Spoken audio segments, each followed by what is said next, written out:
All right, welcome folks. Mil-Spec Opsmaker here. Hey, listen, it's going to be your SITREP. It is Wednesday, 11 a.m. coming to you from the great state of Texas, and so I'm trying out some different mic options here. I do like having the hands-free, but I decided to go with the boom, and it seems to pick up a little better sometimes. So, all right, so without further ado, let's hop on over to our board. Now, we're going to start out with some things, probably throw you a little bit of a curveball.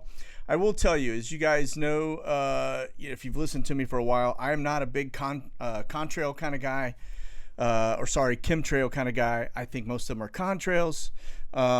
However, this is going to delve into kind of that area, and I'll show you why I think this is really what's going on out here today. So we get over to this. Now, I'm going to jump back into Skyglass here in just a second because I got a database I want you to see. But this is quite interesting and it's quite compelling. This is actually a company. It's called Weather Modification, Inc. And this is an overview of their aircraft. As you can see, they've got quite the little fleet going here. But there are many of these out there. And notice right here, this last bullet, cloud seeding, is one of the things that they do. So we're going to track these guys. I've added them to my watch list so I can watch their flights as well as many others. And so that is what brings me over to our Skyglass screen. So let me show you this. 42 aircraft out there. I just went in, I keyword search weather into this database, and you can see all of the ones that are checked green are actually tied into this list here to my left. But there's a company out there, you've got them all over the place really. But look, here's Weather Modification LLC. And I think that's different than the one we just looked at. I think that was Inc. And so this is an LLC. And then we've got these here, South Texas Weather Modification Association. Absolutely incredible. They're not really trying to hide it. So let me just show you. This is the list of aircraft. We're going to slowly track through these. So anytime these guys get airborne, I'm going to have eyes on it. It'll come into my watch list. But we just added another 42 aircraft to that.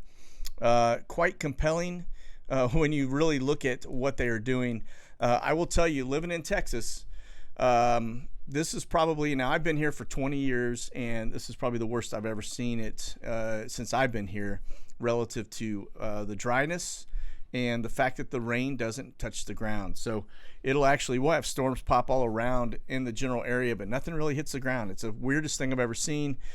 We've had record heat, going on 60 days of zero rain here.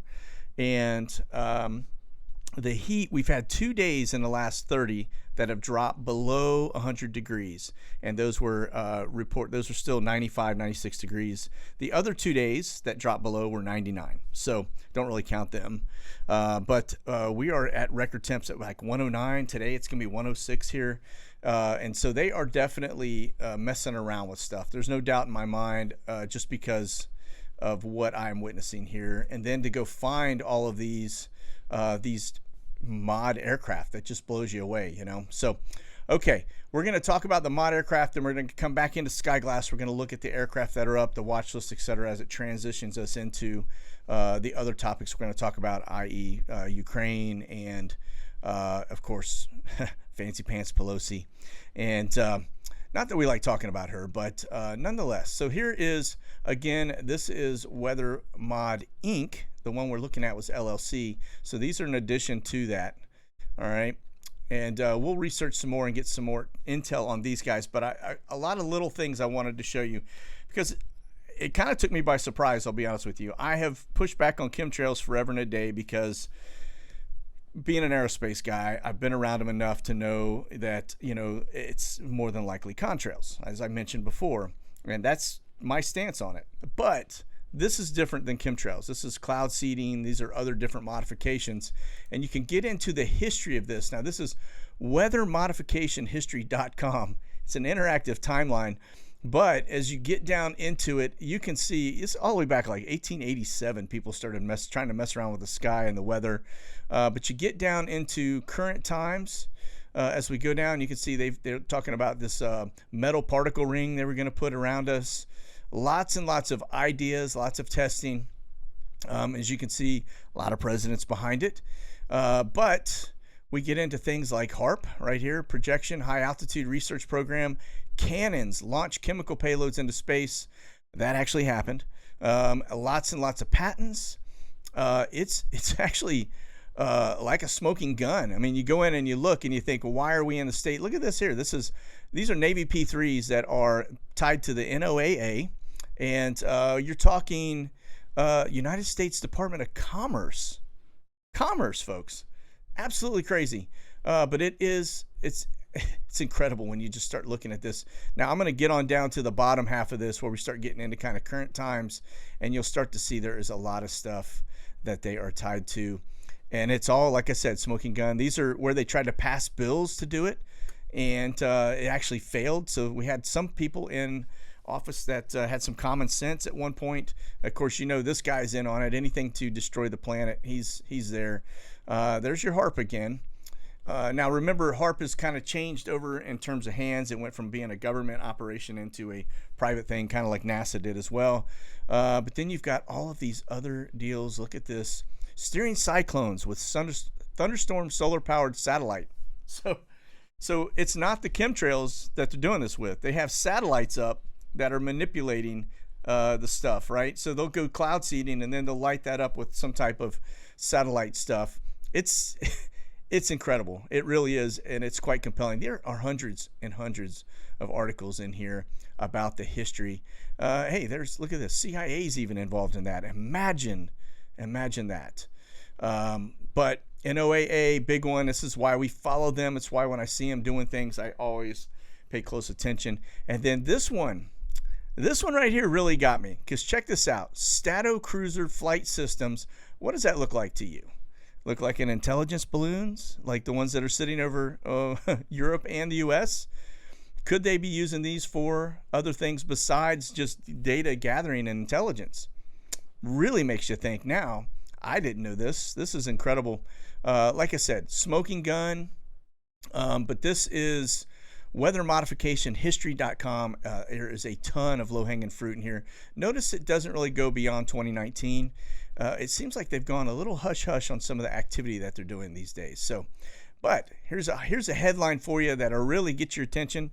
Cloud seeding market to reach $192.7 million globally by 2031 at a 5.1%. I don't know what the CAGR, Allied Market Research, but nonetheless, it just goes to show you that there is a market for this stuff, and it is quite profitable as we see companies stand themselves up to go out and do this work.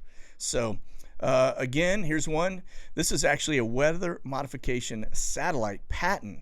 You can see it's a U.S. patent. It's got the number right here on if you want to go look it up, but here are all the details behind it.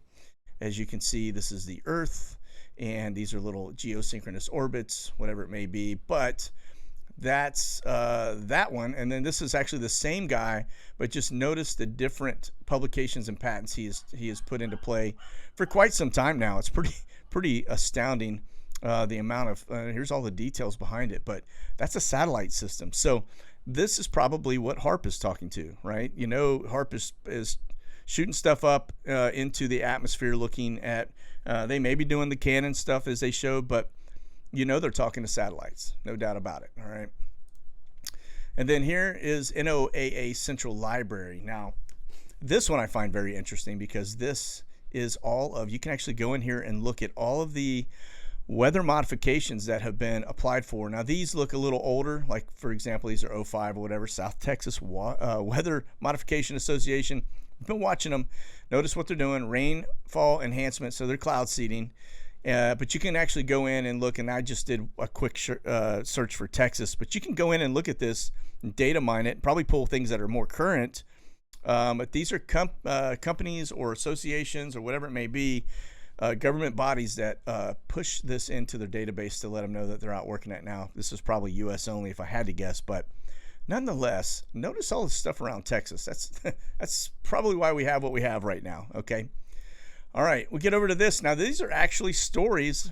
This is Brin modifying weather to support the Mandalika MotoGP. As you can see, all the tents set up there, but they're admitting it right here, March 20th, 2022, that they were actually doing some cloud seeding to give them favorable conditions for an event. And that's not the first time we've seen that, right? Now, here's China. They announced an expansion to weather modification program, artificial rain to cover area bigger than the size of India. Again, it just is showing you, this is back to 2020. These aren't totally current, but just to give you an idea, we catch them admitting it. Now, you guys have seen me talk a couple times about HAARP and about NOTAMs around that general area. Now, this is the HAARP location. As you can see, we zoom in here, you can see the array of antennas that are here. These are definitely talking to satellites. No doubt about it. But this is the building they operate out of. Now, if we get over here to the NOTAMs up here in Alaska, and I back out, now notice there it is again. I'm going to back up a little bit, and you're going to see this is the edge. Now, yesterday, this NOTAM has changed. It changed today, but yesterday there was a box that came down over that area where HAARP is located, and it has since gone away. But it was a mill op. Go figure. But they were doing something with another box that came down, and then they have a couple other things here, but you can see stuff going on up here in Alaska from the NOTAM perspective. Now, this is the one that I want to show you as we transition over to Nancy Fancy Pants Pelosi here in a minute. I'll come back to it, but there is this little blue mark. Now, remember, she just flew in. If we look at her flight, we're going to look at that here in just a minute. We're going to come back to this. I'm going to show you a couple data points that will definitely get your attention, because remember, she just flew into this area yesterday, and so today she is again on the move. Doesn't look like China's going to do anything. I don't think they've got what it takes. It just kind of shows how weak they are. You would hope that we are stronger than that, but I think we're probably weaker than what they're showing. So, all right, we're going to come back to this in a second. So hold that thought. Let's get over here to flight radars. We're talking about weather stuff. Just point out we've got a new one up here that is firing. That is a new, and that up in Iceland. And that's blowing ash. Now, that right there is a disruptor because a lot of flights come across this. If this thing goes hot, it will interrupt travel going across Europe to the U.S. We've got 3 down here. You've got 2 firing, it looks like, in Japan. And this one, Krakatoa, down here in Malaysia. And then we get over here to Central America, and you've got the normal. You got 4 of them right here in South America, and then Fuego in Guatemala in Central America. All right, so pretty active, actually, from a volcanic perspective. All right, and as we were talking about NOAA, we've got 2 flights on here. Notice we got nothing matching here. I'm going to do a capture after the show on these tail numbers to make sure that I've got them locked and loaded, but they have a little fleet, and they're off doing the same thing. Notice this guy's up here in Alaska. This guy's off the East Coast, but this is the Airborne National Oceanic and Atmospheric Administration, the ones we just looked at right here, that are logging weather modification projects. All right. Okay. Hopefully you're tracking. So this is NASA. This is their Airborne Science Program. Again, probably very tied into the same stuff. Notice they got the NOAA Beechcraft. So yeah, these are kind of locked in at the hip with NASA and the NOAA as they do their projects. But nothing airborne at the moment. All right, but we always look at these guys to see what they're up to. Now, okay, we're going to transition back over to the Skyglass stuff. And just take a quick look at what we've got up. We've got a couple R135s, a couple Sentries up. These are going to be Intels running across the border, down here on the south of the border. A lot of P8s. And then let's get over to our watch list. I'll show you. It has changed just a little bit, not too much. But you can see these Navy P8s that are launching out. It looks like that one's doing some routes over Cape Canaveral. And then these headed northbound. And, of course, there is Air Force One. Or NA, as we like to call it. It is airborne. Of course, Flashbang is not on that. He's just looks like pilot's doing stuff. That's JZ in that purple-looking jet.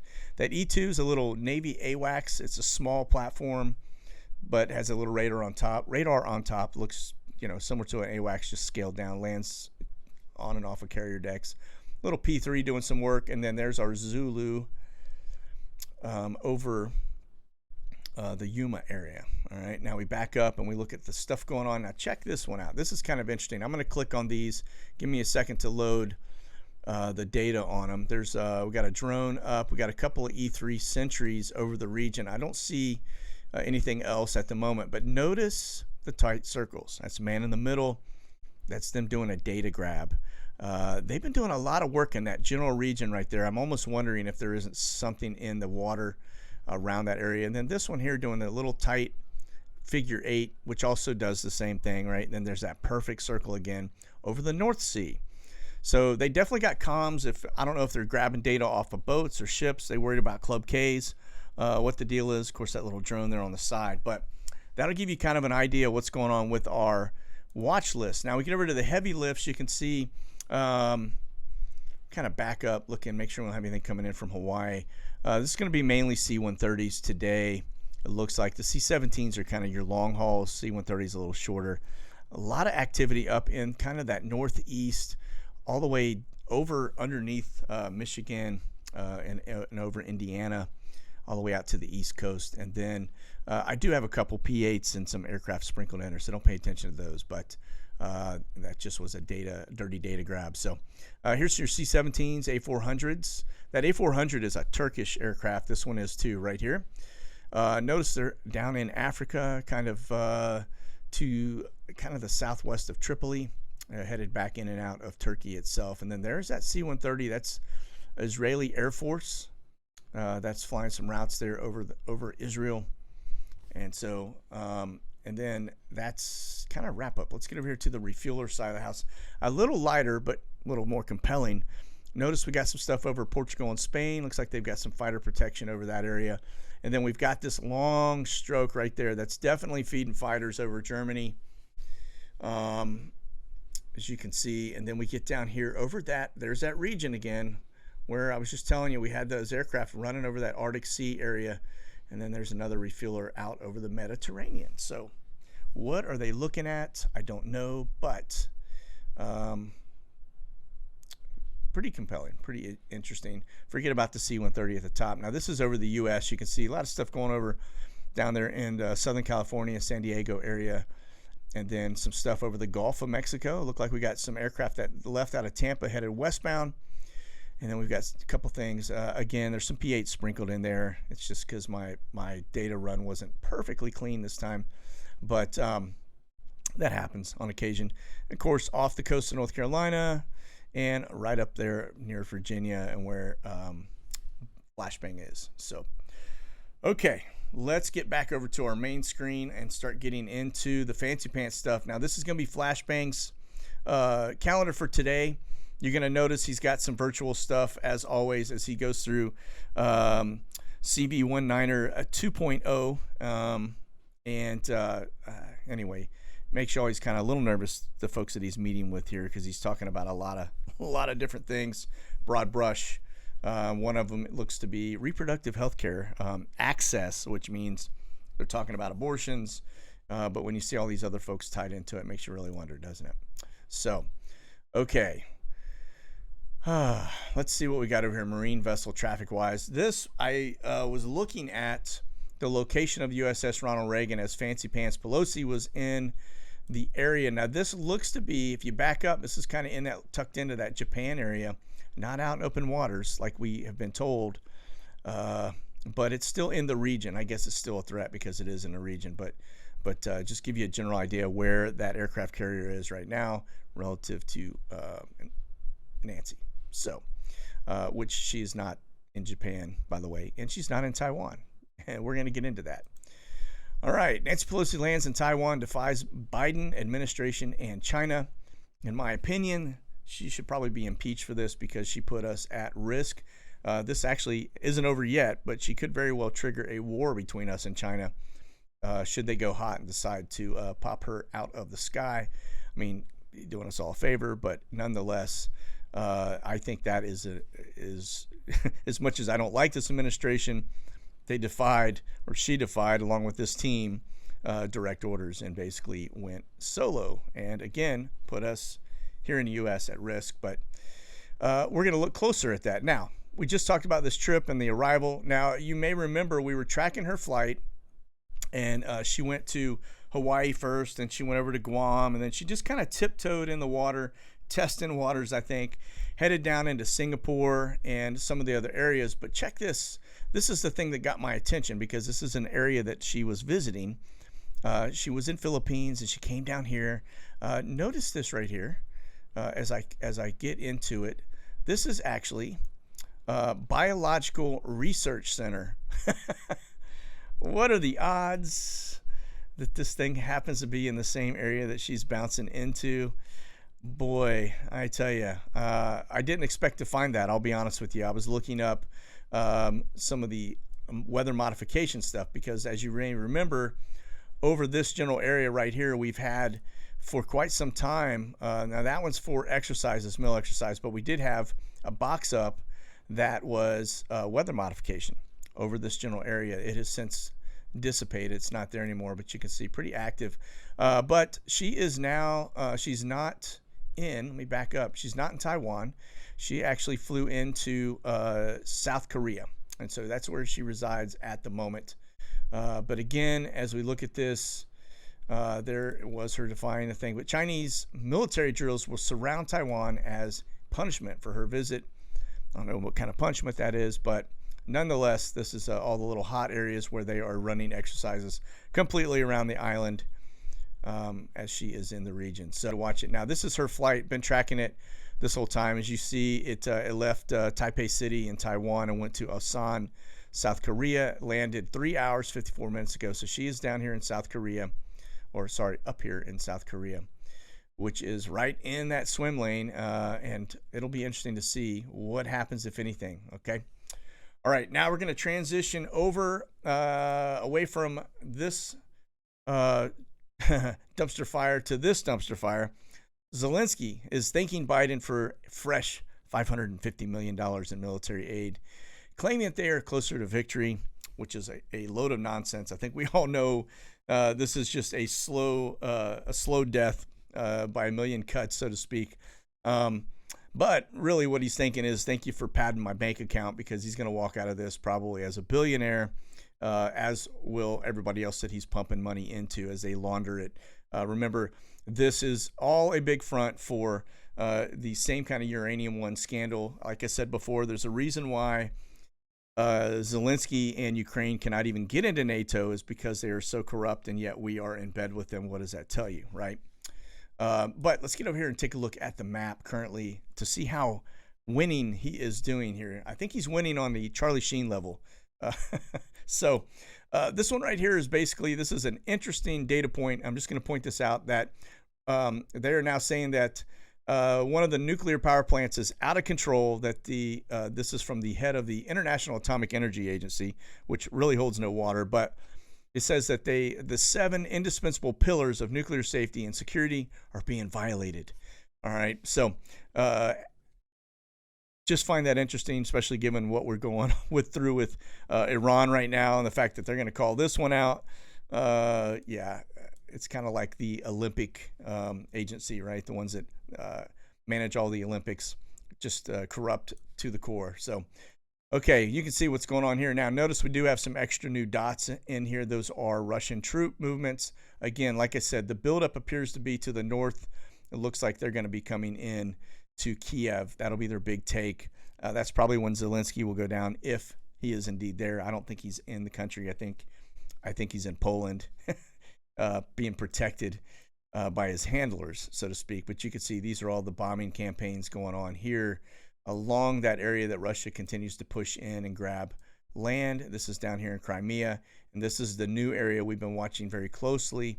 It looks like they are starting to kind of pinch off the bottom piece of all of this. Okay, then if we get down here into Syria, you can see a couple new things going on, but nothing too much. Looks like somebody took out some ISIS targets, and we had some other activity going, but nothing really to speak of other than this up here. All right, now we go back over to the NOTAMs as we were just looking at that particular thing. Let me close this out and clear that. And I don't know how to get rid of that. I'm not going to mess. Let me just get over here to where we were. But just to show you the amount of activity that's going on in this general region, just notice that it is getting tighter and tighter in this general area. You've got Turkey, which is still a NATO ally, which probably allows us to get to this side of Black Sea. But notice this whole area is off limits for us as they push that out. So that means anything flies into that region and breaches that airspace is probably going to get shot down. Okay. All right, over to the troop movements. Let's take a quick gander. We've got some stuff. This is going to be Biggs Army Airfield. I will show you. Got a couple aircraft coming in, 5.7 and a 6.7, Eastern Airlines. Both of them coming out of Topeka, Kansas. They're en route. Haven't landed yet. But then on the board over here, notice that we do have this one. Southwest, Swift. That's a Swift flight, 737-300. Notice where it's going. Alexandria. That's a 72-hour holding facility. Well, why would it be going from Biggs Army Airfield to Alexandria if there aren't any immigrants there? That just confirms that there are immigrants in the tents. That giant tent city that's at Biggs Army Airfield, you can see. So this is coming in from Topeka, Kansas, probably empty, but it looks to be taking some folks to Alexandria. And then we've got this one here headed to Ontario, California. These are probably troops. The Swift is not. That is definitely going to be immigrant related, which would indicate now if they're going to Alexandria, that means they've got some bad guys that they have actually detained at Biggs Army Airfield that they're going to be transferring over to this. That's a 72-hour holding facility, and then basically it's a prison, and then they get deported after that. So, okay, again, smoking gun. It's like weather modification. This just goes to show you that they are very active still with the immigrant camps, okay? All right, this is going to be your arrivals. Notice the sea of flights coming in. So this is the push that we've been talking about, waiting to see as we beef up the numbers in Europe, according to NATO, right? We're going from 100,000 to 300,000, and that's total, but U.S. will be the brunt of that, right? The U.S. is currently, or was at 100,000 troops in Europe, which is a big, big number, but it's nowhere near what it was in World War II. We don't even have that total number in our military right now. So that's why I think as this stuff goes hot or we get engaged, they will definitely enact a draft program. They'll have to get the numbers. So again, these are all troops coming inbound right here. All right. And then this is the departures. As you're going to notice, unknowns, Dover Air Force Base, headed to Kuwait, another unknown. Quite a few though. Really, really full, very busy, and that's Ramstein, okay? Now we get over to the U.S. Transportation Command. These are the Canberra flights. Again, these are troops, 100%, no destination. That's why. Notice that they are departing out of Sofia. That's going to be Bulgaria. 2 Ramstein, actually 3 Ramstein flights, all headed outbound. These look to be coming back as a return, and these look to be coming inbound to the Middle East. Right. Navy logistics. So we watched the boats the other day. Now we're just watching the air. Okay, looks like this one's coming out of Virginia Beach, Oceana Naval Air Station. Another one up here, Oak Harbor in Washington State, and then this coming out of Ali Al Salim Air Base. That's out here. All right. But again, these are logistics, so they're going to be probably moving equipment, assets, things like that, food, MREs, that kind of stuff. Right. Okay. And then this is going to be your reach flights. I got one down here in South America. That's a little interesting new spot. Don't see them down there too often. We got one looks to be punching out of the U.S. at 34,000 feet, 480 miles an hour.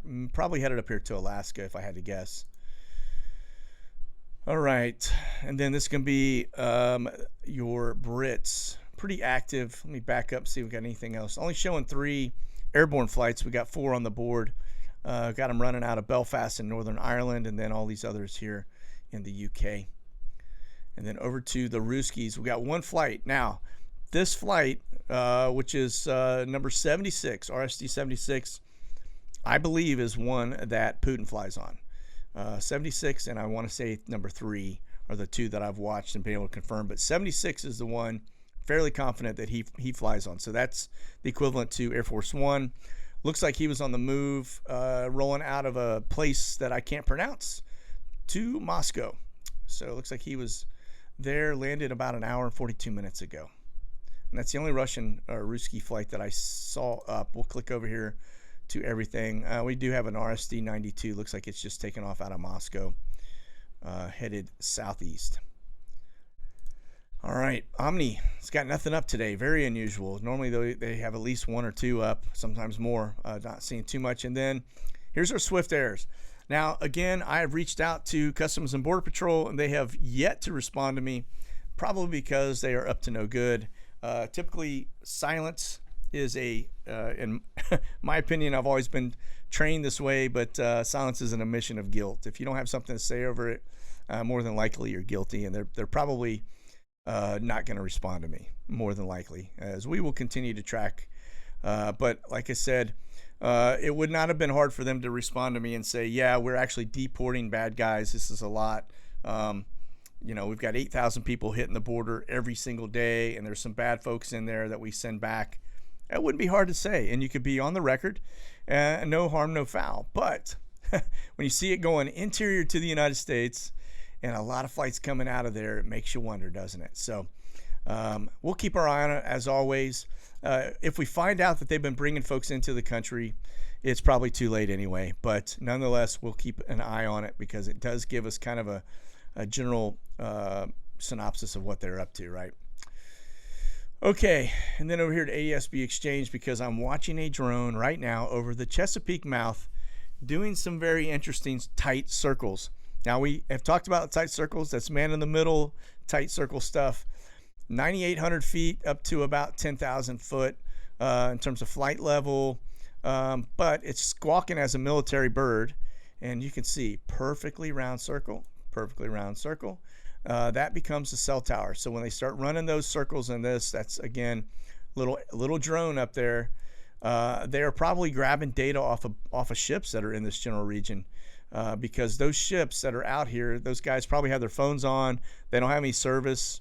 That plane flies over, and all of a sudden they don't even know it. Their phone is connected to this thing like it's a cell tower, and their data is just going right into the system. So again, Chesapeake Bay, you can see as we back out. That's pretty deep into the Chesapeake, by the way. So, but this is our watch area. This is the spot. That's actually right across the same area. We've watched the Q4s, the nuke sniffer, as well as the P8s and P3s doing work. So that's going to be Air Force One. You can see just doing some touch and goes. More than likely, the pilots are just trying to stay current and getting some stick time. So, okay. I know I've thrown a lot at you. We will continue to research this weather modification thing because I think there's no doubt. So we look around the world. It's not just the U.S., but the U.S. primarily is where we found a lot of the compelling data, but there are other articles out there, as you see. They do it a lot all around the world. So that's going to be it for those in the Q&A. I'll see you guys over there in just a couple minutes. Everybody else, just keep that powder dry and stay frosty, and let's go, Brandon. God bless. Monkey out.